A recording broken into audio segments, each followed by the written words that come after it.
Me da mucho gusto saludarlos, soy David Smeke desde la redacción de Querétaro de Verdad, hoy con mucha compañía, muy contento, tenemos un enlace hasta el otro lado de América, que me da mucho gusto, bueno, hacia el sur tendría que decir, ¿no?, de América, que me da mucho gusto tenerlo, y nos encontramos en esta ocasión con Víctor Ramírez. Víctor, ¿cómo estás? Te saludamos desde acá. Primero voy a mencionar los nombres, perdóname. Tenemos al contador e ingeniero Luis Miguel Galicia. ¿Cómo estás, contador? Qué gusto. Muy bien, gusto en estar con ustedes. A mí me da más gusto que estés aquí. Y tenemos a mi amigo Mark Goble, ¿qué tal? Si lo puedo decir bien, que también vamos a hacer una mesa de análisis y vamos a hablar de algo interesante. Y como decía, allá al otro lado tengo a Víctor Ramírez. ¿Cómo estás, Víctor? Un saludo.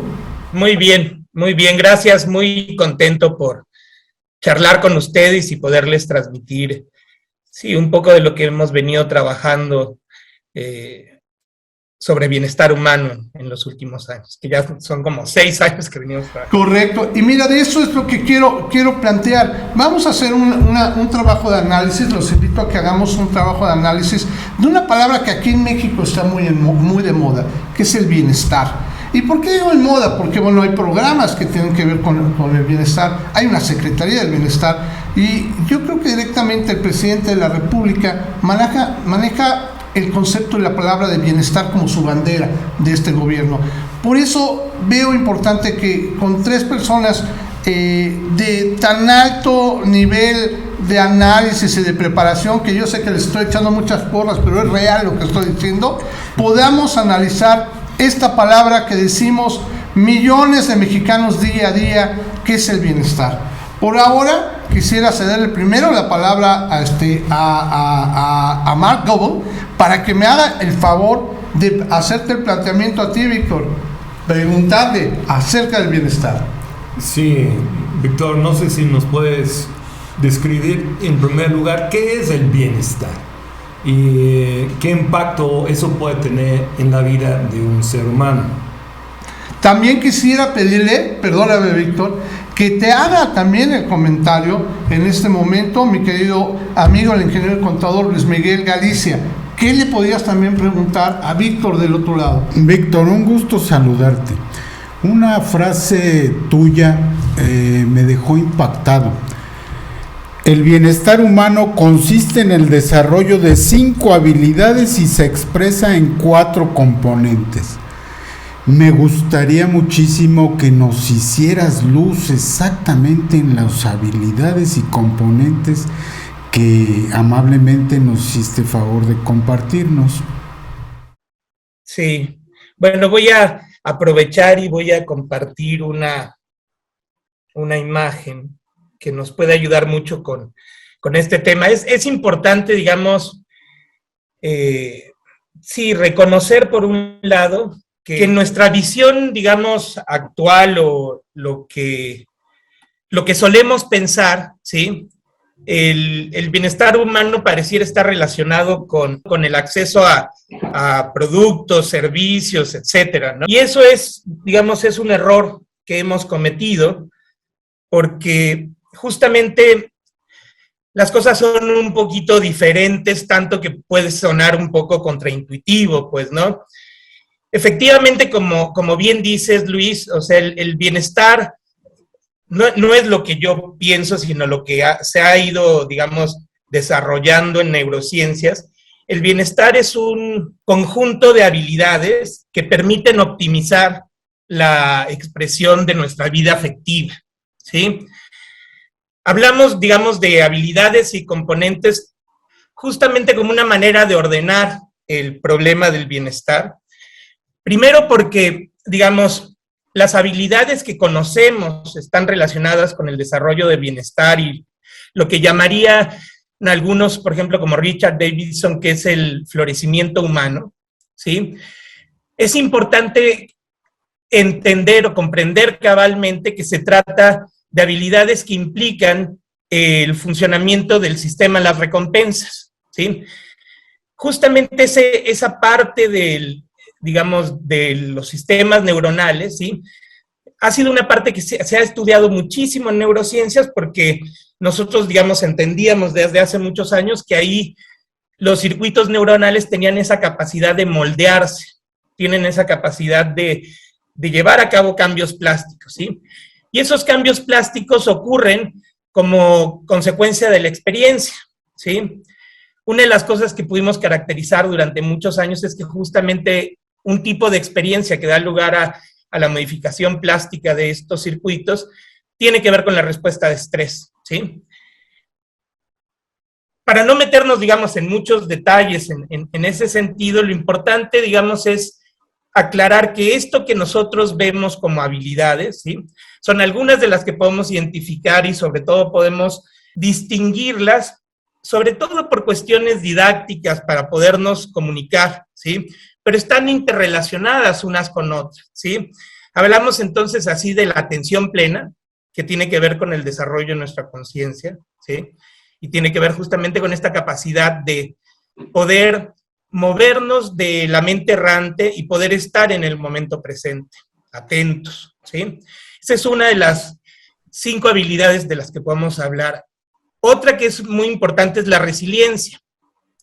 Y aquí empezamos a ver las cosas un poco más claras, ¿sí? Porque lo que aprendemos a través de la caracterización de la resiliencia, de entender qué significa la resiliencia, es que las experiencias de sufrimiento, de dolor, también son parte importante de nuestra vida afectiva, ¿sí? Que nos puede llevar a desarrollar resiliencia. Pero la resiliencia siempre va a depender del contexto en donde ocurren, digamos, las adaptaciones conductuales, ¿sí? Entonces nosotros podemos tener adaptaciones conductuales que fueron útiles en un contexto determinado, pero al cambiar el contexto, esas adaptaciones dejan de ser útiles y se convierten en carga a los tales. Víctor, perdón interrumpirte. Perdóname, te quería preguntar en eso, en las adaptaciones, y quiero aprovechar efectivamente que tengo aquí 2 personas. Las adaptaciones también podemos referirlas a las circunstancias de donde vivimos. Tú estás en Argentina en este momento. Luis Miguel ha vivido en México, específicamente en Querétaro durante mucho tiempo. Y Marc ha vivido en Europa durante mucho tiempo. O sea, te quiero preguntar, estamos hablando ahorita de la resiliencia, de las habilidades. ¿Se puede plantear en los diferentes lugares que esté, sea como sea? ¿Ustedes qué opinarían? ¿Lo sienten igual esas habilidades? Me atrevería a opinar que son adaptativas al lugar en donde te encuentres, porque no nos queda de otra.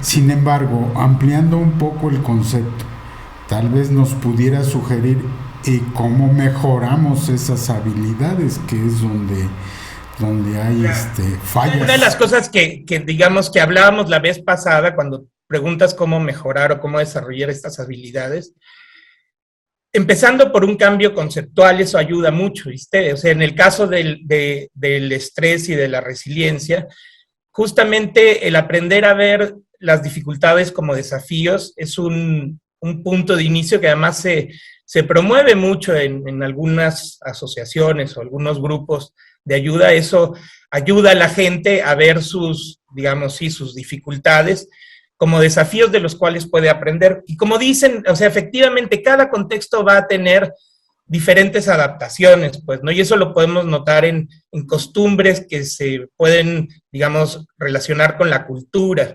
De hecho, me parece que un ejemplo prominente de esto es, por ejemplo, el consumo de chile en México. De hecho, el chile causa dolor. Aquí a la gente en Argentina suelen no gustarles mucho las cosas picosas porque les duele, ¿sí? Y nosotros en México nos acostumbramos a asociar el dolor con placer, ¿sí? Es muy fuerte eso, lo que eso implica en términos de qué es lo que está haciendo el sistema de las recompensas, ¿sí?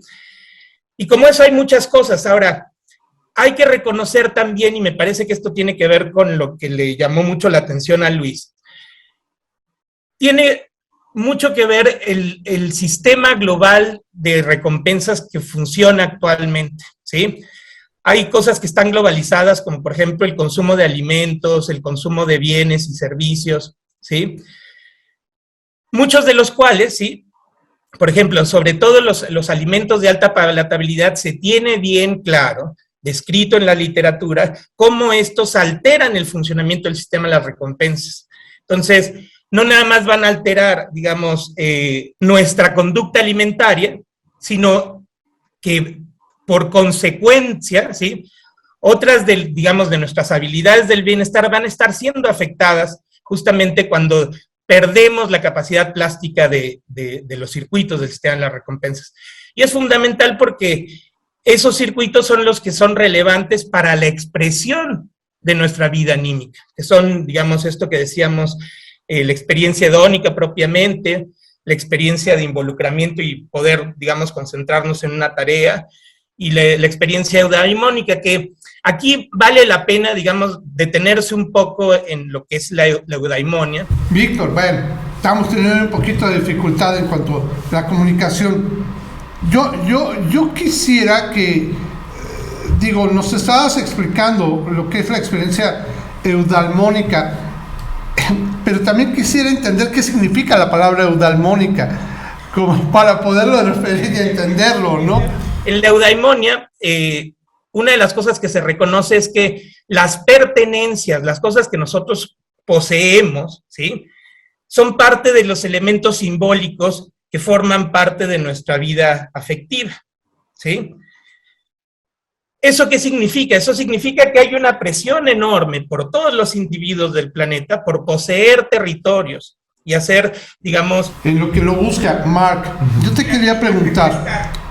perdón, nada más déjame hacer una preguntita, Mark, porque me interesa mucho su participación. Mark es un doctor en psicología, si no me equivoco. Correcto, qué bueno que no me equivoqué, amigo mío. Que yo te quería preguntar, y por eso me importaba tu participación. Estamos escuchando el bienestar humano, estamos hablando de habilidades. ¿Tú cómo lo ves implementado en cada una de las personas? ¿Es fácil implementarlo? Suena muy bien el análisis, pero vamos a ir por la vida entendiendo estas habilidades. Pues es lo interesante, realmente en nuestro sistema educativo no está presente una enseñanza de cómo desarrollar esas habilidades, pero en realidad es relativamente fácil para manejar el estrés. Por ejemplo, hay técnicas muy sencillas que puedes aprender. Yo como docente o profesor, yo veo los alumnos muy estresados por la carga académica, porque no están preparados para manejar esta carga académica. Entonces hace falta este parte de enseñar cómo desarrollar esas habilidades. Es correcto. Y pues bueno, creo que para desarrollarlas primero hay que conocerlas, ¿no? Hay que saber cuáles serían. Víctor, te interrumpía y te vuelvo a replantear la pregunta que te hacía. ¿A qué nos referimos con la palabra eudalmónica? Mira, justamente la eudaimonia se refiere al buen espíritu, eso es lo que significa literalmente, ¿sí? Okay. Sin embargo, digamos, en los diálogos que establecía Aristóteles con algunos otros filósofos, se establece justamente esta noción de, por ejemplo, la frónesis, que es tiene que ver también la virtud, de excelencia, pero la frónesis se me hace un concepto muy importante porque es la virtud del pensamiento moral, la sabiduría práctica o el balance entre la prudencia y la desmesura, ¿sí? Y aquí es interesante que justamente una de las cosas que reconoce tanto, digamos, la tesis aristotélica como los estoicos, ¿sí?, reconocen que existen, digamos, por un lado, las representaciones de lo que hay afuera y las representaciones de lo que somos nosotros mismos. Esas cosas que hay afuera pueden ser cosas que las relacionamos con nosotros mismos, ¿sí? Y para los aristotélicos, esas cosas de afuera, como la riqueza, las propiedades, las parejas, por ejemplo, los hijos, etcétera, son símbolos importantes para nuestra vida, digamos, nuestra experiencia eudaimónica, ¿sí? Es una experiencia de placer asociado con nuestras características que las vemos ya sean como virtudes o defectos. Debe de haber un balance. Todos tenemos, digamos, percepciones en donde hay partes que nos gustan y partes que no nos gustan de nosotros, pero justamente, digamos, la experiencia eudaimónica que genera, sí, placer o un placer eudaimónico es aquella que tiene un balance más hacia aquellas cosas que me gustan de mí mismo, ¿sí? Ahora, el problema es que ahí se han metido elementos simbólicos modernos, ¿sí? Que nos hacen poseer incluso a la gente. Eso es una cosa un poco loca, pues, ¿no? O sea, nosotros no, digamos, a veces desarrollamos Okay, o sea, el planteamiento que estás haciendo es muy interesante. Y les quiero preguntar, compañeros, acá en México, y sobre todo porque lo quiero pensar en acciones en México, ¿no? Sí, efectivamente, claro que nos da mucho gusto tener un terreno, una casa nueva, y ahí depositamos, estoy totalmente de acuerdo. Pero ¿cómo podríamos cambiar las leyes como para que no nos fijáramos en eso? Bueno, habría que recordar que somos uno de los pocos países que emprendió una reforma agraria. Las bases ahí están. Ahí no existió en un principio la propiedad privada. Okay. Se defendió la propiedad comunal. Ahora ha quedado un poco desvirtuada esa figura, pero pues pudiera ser el momento de replantearlo. Claro. ¿Tú cómo lo ves, Marc? Sí, estoy totalmente de acuerdo. Pero un poco, digamos, la idea sería ir cambiando los elementos simbólicos que forman parte de nuestra vida eudaimónica. Y me parece que lo que menciona Marc va en ese sentido, porque los pueblos originales de toda América, tenían esas concepciones. De hecho, Inti Guamani es un guardián de la tradición de Aguita, que es un buen amigo. Él comenta que, digamos, en el contexto natural en el que estaban los pueblos originarios de América antes de la llegada de los europeos, se concebía que la expansión del ser, ¿sí? Como esta relación con las cosas que tenemos afuera, era a través de un trato sumamente integrado con la naturaleza, de tal forma que el individuo se expandía a través de sembrar, alimentos que después consumía, y eso era, digamos, la parte de la vida simbólica que le daba esa satisfacción al individuo. Ahora, justamente, digamos, con las nociones que tenemos actualmente, todo está en relación, o todo tiende a estar en relación a los símbolos de poder y poder económico, ¿sí? Y eso lo que hace es que, de entrada, ¿sí?, el propio sistema nos hace luchar los unos con otros, nos hace competir, ¿sí? Cuando una de las habilidades justamente es la prosocialidad. Y en la prosocialidad lo que te das cuenta cuando empiezas a escudriñar todo este tema de la habilidad prosocial, te das cuenta que el sistema en sí mismo en el que estamos nosotros viviendo promueve la competitividad y disminuye la conducta cooperativa. Cuando curiosamente lo que ocurre ante las catástrofes humanas, como un huracán o un terremoto, etcétera, y lo hemos vivido en México, lo que promueve esos eventos es cooperatividad y altruismo. Y sin embargo, por ejemplo, lo que solemos ver en las noticias, David, sobre todo tú que estás metido en esto de la prensa, lo que solemos ver son las noticias malas, de que se roban una tienda, de que, qué sé yo. Pero lo único que están bombardeándonos, y no es que yo piense que hay una especie como de intención, sino más bien nos hemos movido a consumir todas estas cosas que nos generan. Hay un concepto que es importante, que se llama teoría social de riesgo, ¿sí? Nosotros exacerbamos la representación del riesgo buscando, sí, comodidad y confort, ¿sí? Cuando en realidad parte del riesgo, ¿sí?, que podemos percibir, es importante para desarrollar resiliencia. Y lo que hacemos justamente en el sistema es bajamos al máximo la percepción del riesgo y hacemos a las gentes menos resilientes.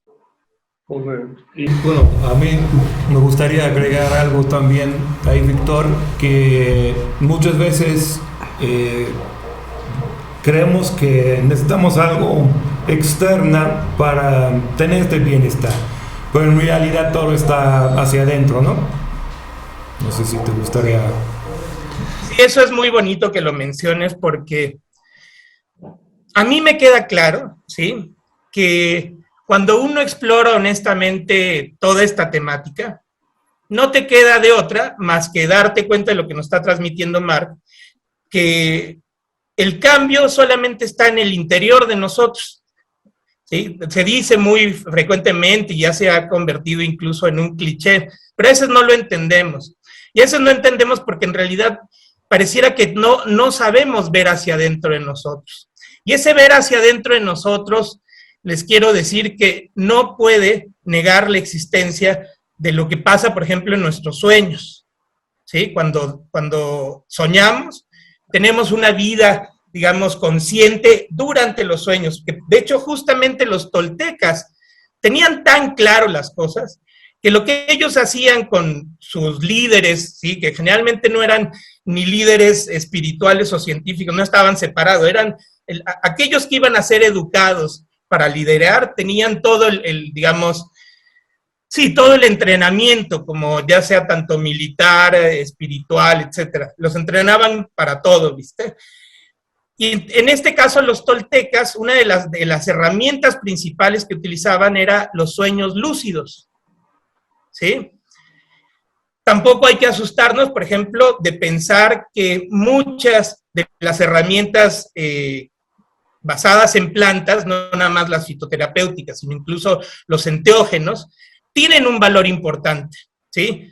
Los antiguos, digamos, pueblos originarios de aquí, de Sudamérica y de allá de Mesoamérica, tenían claro que eran herramientas que se podían utilizar.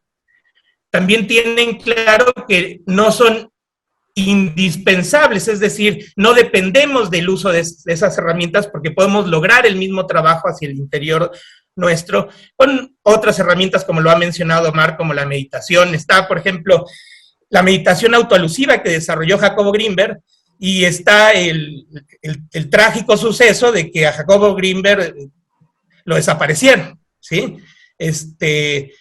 Y hay que decirlo con todas las letras, pues, ¿no? La Agencia Central de Inteligencia de Estados Unidos tenía clarísimo todo el trabajo que estaba haciendo Jacobo. Hay un patrón de ese tipo de sucesos, qué sé yo, está la historia de Wilhelm Reich, ¿sí? Está la historia de Gastón Naesen, ¿sí? Son muchos, y hoy más que nunca estamos, digamos, en una situación en donde necesitamos despertar, abrir los ojos y ver las cosas de una manera diferente, porque el modelo que tenemos con el cual nos manejamos está destruyendo la Tierra, así de fácil. Totalmente de acuerdo, Víctor. Yo necesito ya cerrar esta mesa de análisis. El tiempo obviamente nos va ganando. Y primero, dejar en claro, te quisiera invitar, Víctor, para más pláticas como esta, porque realmente creo que reflexionando un poquito acerca del bienestar, y más aún, como te digo, aquí en México, que lo hacemos tanto, creo que iremos caminando hacia realmente lograrlo. Pero quisiera pedirles a cada uno de mis invitados, darles un minutito para hacer un análisis final y una reflexión en base a lo que platicamos hoy. Que voy a pedirle primero a mi amigo, el ingeniero y contador Luis Miguel Galicia, que me comente cuál sería su análisis de hoy. A mí me gustaría insistir sobre la invitación que te hace David. Creo que apenas tenemos un ligero panorama del tema tan extenso que te ocupa, y creo que se lo deberíamos al auditorio. Seguramente muchos de ellos están interesados en el tema, y me gustaría que, si fuese posible, pues nos regalaras una serie de conversaciones para no dejar puntos oscuros y truncos, ¿no? Porque pues esta pequeña probada pues nos deja con ánimo de conocer más. Muchas gracias. No, bueno, cuenten con ellos, sí, o sea, yo encantado, sí, de hacerlo, y de hecho me parece muy buena la oportunidad que tenemos de tener la retroalimentación de tu audiencia, David. Sí, y eso es digamos, ir desarrollando este diálogo. Claro. Porque una de las cosas que me queda claro, y eso es algo que hemos dialogado con Marc mucho, es que hoy en día no estamos más en una situación que permita la imposición de ideas. Estamos en una situación que requiere un diálogo abierto con todos aquellos interesados para comprender cabalmente este problema tan importante que es el bienestar humano. Y de hecho, me parece que es muy bienvenido que el gobierno de la República tenga tanto el programa del bienestar como el programa de Sembrando en Vida, que ya iremos charlando, digamos, a lo largo de este diálogo, cómo puede incluir a través de algunos conceptos grandes cambios que respondan a esta iniciativa de transformar a la nación. De acuerdísimo. Le pediría tu análisis final al señor Mark Goebel, al doctor, perdóname, soy un igualado, Mark, al doctor Mark Goebel, que nos diera su análisis final, por favor. Sí, bueno, totalmente de acuerdo con todos. Yo agregaría que tal vez en el diálogo también podemos dar estrategias sencillas en donde nuestro auditorio pueden aplicarlos también para que en el transcurso de los diferentes diálogos que tenemos, ellos pueden experimentar un incremento en su bienestar. Perfecto. ¿Te parece? Pues bueno, ya nada más quisiera cerrar contigo, Víctor querido, me encantaría que nos dijeras unas palabras finalitas para que ya nada más pudiera despedir a la gente e invitarlos a participar, a que te den sus comentarios. Me encantaría que tú nos dijeras el análisis final de, bien dice el contador, esta pequeña probadita. Claro, y me parece que tiene que ser así, porque una pequeña probadita, porque en realidad es algo que estamos desarrollando entre todos, esta comprensión, ¿sí? No quiero que piensen que, digamos, esto es nada más lo que se ve a través de mis ojos, sino es lo que se trata de verlo a través de los ojos de todos. Y probablemente lo que más satisfecho me ha hecho sentir a lo largo de estos años, justamente tiene que ver con el sembrar una semillita que les permita a los estudiantes, y en este caso a tu público, preguntarnos sobre qué es el bienestar. Correctísimo. Pues correctísimo, y creo que lo voy a dejar así, y voy a invitar a la gente a que nos respondan para ellos qué es el bienestar. Y creo que eso nos va a ayudar a ir entendiendo también cómo lo ven las personas. Pues nuevamente les agradezco mucho desde allá, desde Argentina, Víctor, que te hayas conectado con nosotros. Muchísimas gracias, y seguramente nos conectaremos próximamente para una segunda parte. Al ingeniero y contador Luis Miguel Galicia, muchísimas gracias por acompañarnos en esta ocasión. Gracias por tu invitación. Un gusto saludarte, Víctor. Y por otro lado, el doctor Mark Goebel, muchísimas gracias por estar con nosotros, y estás invitado para la que sigue, Mark. Muchas gracias, muchas gracias, y un gusto estar con ustedes. Pues muchísimas gracias.